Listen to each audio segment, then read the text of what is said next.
바로 요 며칠 전 SBS 8시 뉴스에서 식품의약품안전처에서 지난 8월경 사용금지 대상에 올린 연모제 성분 5종에 이어 이번에 곧 추가로 8종에 대한 사용금지 행정예고를 내릴 예정이라는 뉴스를 본 거 있지. 이로써 아직도 갑론을박 논란 중에 있는 1,2,4 트라이 하이드록시벤젠을 비롯 지난번 연모제 성분 5종 그리고 이번 8종 도합 총 14종의 연모제 관련 성분들이 식약처로부터 일종의 위해성이 확인되어 사용금지 판정을 예고받은 것인데, 오늘은 최근 이런 일련의 조치들을 우리 실사용자들의 입장에서 그럼 어떻게 받아들이고 대처하면 좋을지, 그리고 사실 좀 고민이 되기는 했는데 지난번 내가 다루었던 세치 커버 염색 샴푸들 중에 이번에 이슈가 된 연모제 관련 성분들을 포함하고 있는 제품들에는 그럼 어떤 제품들이 있는지도 한번 살펴보도록 하자고. 자, 언제나 그렇듯 구독과 좋아요, 알림 설정 꼭 부탁하고 바로 시작한다. 맞아. 지금 식약처에서 연이어 발표하고 있는 이 연모제 관련 성분들에 대한 조치의 시작은 바로 모다모다 프로체인지 블랙 샴푸로 인한 국내 세치커버 염색 샴푸 시장의 폭발적인 성장과 이로 인한 각종 연모제, 색소 성분들과 또 다양한 염색 기전들이 결합된 세치커버 염색 샴푸들의 출시가 본물을 이루면서 시작되었다고 보면 좋을 것 같아. 일부에서는 이런 갑작스러운 일련의 조치들이 신생 염색 샴푸 회사들을 죽이기 위한 식약처와 굴지의 대기업들 간의 커넥션에서 비롯된 것이다 라고도 이야기되는 것으로 알고 있는데, 사실 이런 이야기가 나오게 된 가장 큰 이유는 지금 갑작스럽게 유전 독성을 포함한 기타 위해성 성분으로 사용금지 행정예고를 받은 이 14가지 성분들이 사실 갑작스럽게 어디서 툭 튀어나온 일명 갑툭튀 성분들이 아니라 이미 십수년 전부터 대부분 사용상의 제한이 필요한 원료들로서 잘 관리되고 있었고 또 별다른 이슈 없이 사용되고 있던 그런 염색 관련 성분들이었거든.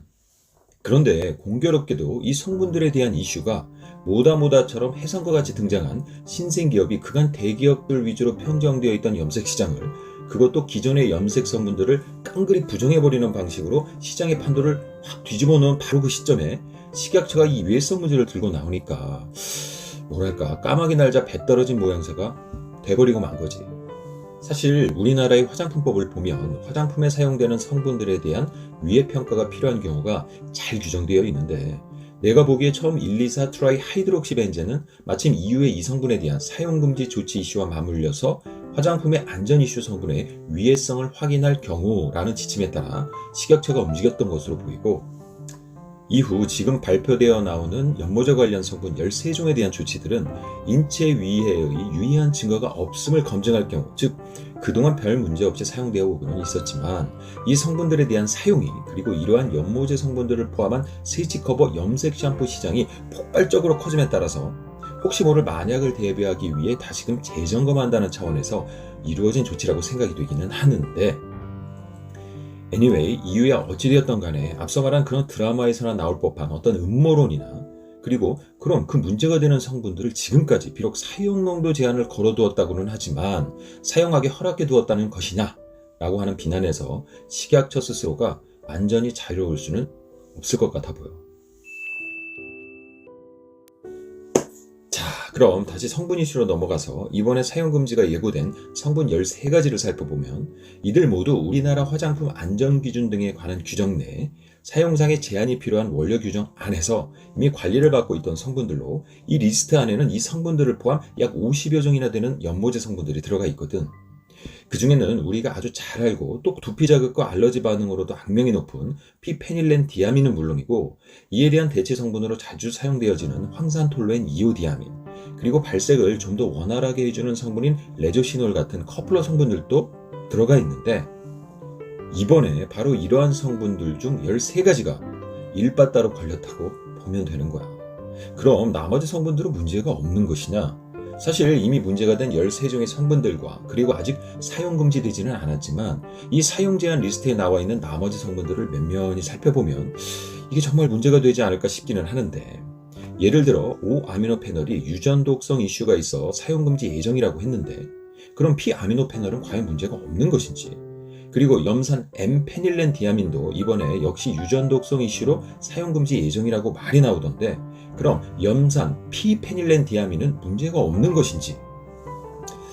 뭐 이런 식으로 따지다 보면 앞으로 모발의 색상을 바꾸기 위해 특히나 산화형 연모제에 사용할 수 있는 연모제 성분이 과연 몇 개나 남아날 수 있을까 걱정이 되기는 하는데, 사실 내가 또 걱정되는 것은 일종의 영구 연모제 성분에 해당되는 이런 산화형 연모제 성분들 이외에도 지금 시중에 나와 있는, 그 중에서도 아예 모발의 연모 기능성으로 인증을 받은 뭐 염색약이나 거의 다름없는 그런 염색 샴푸들 말고, 탈모 증상 완화로 기능성 인증을 받았지만 실제 모발의 세치 커버 염색 효과를 발휘하는 그런 염색 샴푸들에 들어가 있는 염기성 타르 색소들이나, 혹은 역시 화장품법에 있어 정식 화장품 색소로 인정받아 사용되고 있는 여타의 색소들의 경우도 이를 샴푸라는 형태의 제품에 넣어 사용할 때 과연 정말이지 추가적인 문제가 없기는 한 건지 걱정이 되기는 하거든.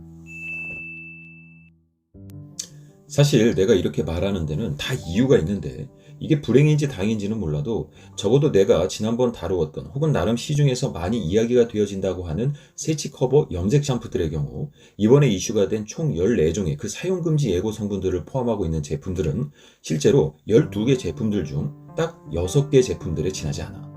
더구나 그 6개 제품들에 있어서도 아직 그 유해성에 있어 갑론을 박 논란이 이어지고 있는 1,2,4 트라이 하이드록시 벤젠 성분을 포함한 제품들을 제외하면 실질적인 연모제 성분이 문제가 되는 제품은 12개 제품들 중 오직 3가지 제품들밖에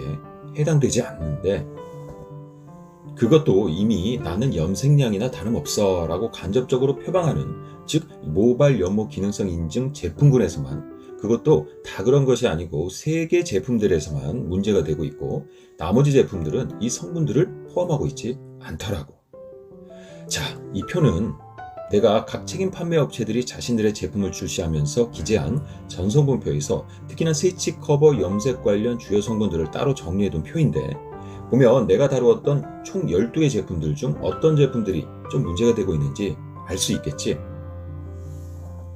자, 하여 결론을 좀 내보자면, 앞서 SBS 8시 뉴스에서도 잠시 언급되었지만 현재 논란이 되고 있는 유전자 독성에 관한 이슈라는 것이,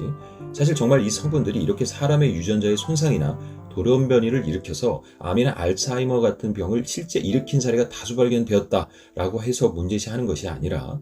그와 같은 위의 가능성이 있을 수도 있으니 미리 조심하자는 취지에서, 다시 말해 선제적 조치 차원에서 언급되고 있는 사안인 만큼, 설사 이미 이 성분들이 들어간 제품을 사용하고 있는 사용자들도 너무 두려움에 떨거나 스트레스 받지 말고, 다만 이런 가능성이 있는 성분들이 들어간 제품이니만큼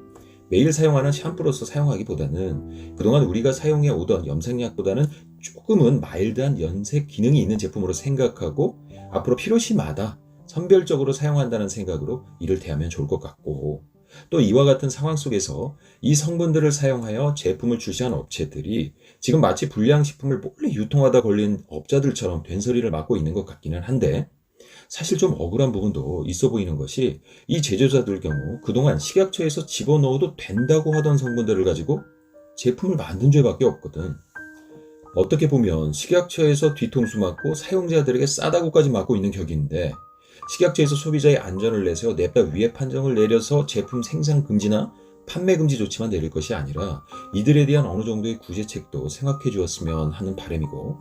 또 우리나라 법 절차상 이렇게 사용금지 조치가 내려진 성분들이라 하더라도 시중에 이러한 성분들이 들어가 있는 제품들이 완전히 판매금지 조치가 되는데 거의 2년 6개월의 시간이 걸린다고 하니까, 아예 즉각적인 제품 해소 조치를 하지 못할 거라면 그동안 이 제품을 이미 구매한, 그리고 어느 정도 위험을 안고서라도 사용을 할 수밖에 없는 소비자들을 위해서 그래도 어느 정도 안전하게 이 성분들이 들어간 제품들을 사용할 수 있는 그런 사용 방법들에는 어떠한 것들이 있을지 좀 고민해서 이를 가이드해 주는 것도 필요할 것 같다는 생각이 드는 거 있지. 앞서 내가 시중에 유통되는 세치 커버 염색 샴푸들의 분석 영상에서도 언급하였지만, 어떠한 식으로든지 세치, 일명 흰머리를 검게 혹은 밝은 갈색 정도라도 이를 커버하기 위해서는 거기에 색소가 들어가야 함은 당연한 것이고, 결국 그 색소가 연모제 색소 성분이냐 아니면 좀 더 포괄적인 개념에 속하는 화장품의 색소에 들어가 있는 색소 성분을 가져다 반영구 내지는 일시 연모제처럼 사용하는 것이냐의 차이만 있을 뿐, 사용 제한 성분으로 관리돼야 할 정도로 우리 피부에, 우리 두피에 어느 정도 자극과 데미지를 동반하는 성분들인 만큼, 지금 당장 식약처에서 사용금지 행정 예고를 한 14종의 성분들이 들어가 있는 제품들 뿐만 아닌 다른 여타의 세치 커버 염색 성분들을 포함하고 있는 샴푸들에 있어서도 무작정 안심만 하지 말고 구매 사용 전 이러한 이슈가 있을 수 있음에도 불구하고 내가 이 제품을 반드시 쓸 수밖에 없는 이유, 예를 들어 나에게 있어 세치와 흰머리는 사회생활을 영위하는 데 있어서 너무나도 큰 스트레스이자 걸림돌이고, 그렇다고 PPD와 같은 연모 성분들과 염기, 과산화수소와 같은 강력한 산화제들이 들어가 있는 그런 리얼 염색약은 두피나 모발의 데미지를 떠나서 알러지 때문에 정말이지 고통스러워서 사용할 수 없을 것 같다는 그런 분명한 이유가 있을 경우에는 지금 시장에 출시되어 있는 세치커버 염색 샴푸들이 정말 좋은 대안이 될 수도 있으니까 지금보다는 조금은 신중하게 살펴보면서 사용한다면 우리가 우려하는 그런 큰 문제는 발생하지 않을 거라고 생각되는 거 있지. 자, 그럼 끝으로 지금 식약처에서 언급한 총 14종의 성분들에는 무엇이 있는지 다시금 쭉 언급해보고 이 영상 마무리하도록 하겠고, 다음에도 우리 플리비들에게 도움이 될 수 있는 내용 가지고 다시 찾아오도록 할게. 자, 이슈가 되고 있는 14가지 성분들이란 1,2,4 트라이하이드록시벤젠, 5아미노페놀, 염산 엠페닐렌 디아민, 엠페닐렌 디아민, 카테콜 또는 피로카테콜, 피로갈롤, 니트로피 페닐렌 디아민, 그리고 황산 엠페닐렌 디아민, 황산 5아미노페놀, 과붕산 나트륨 내지는 과붕산 나트륨 일수화물, 2아미노 4니트로페놀, 염산 2,4디아미노페놀, 2아미노 5니트로페놀, 황산 5클로로피 페닐렌 디아민, 이렇게 총 14가지 성분들인데 전성분표에서 한번 확인해 보면 좋을 것 같네. 자, 바이.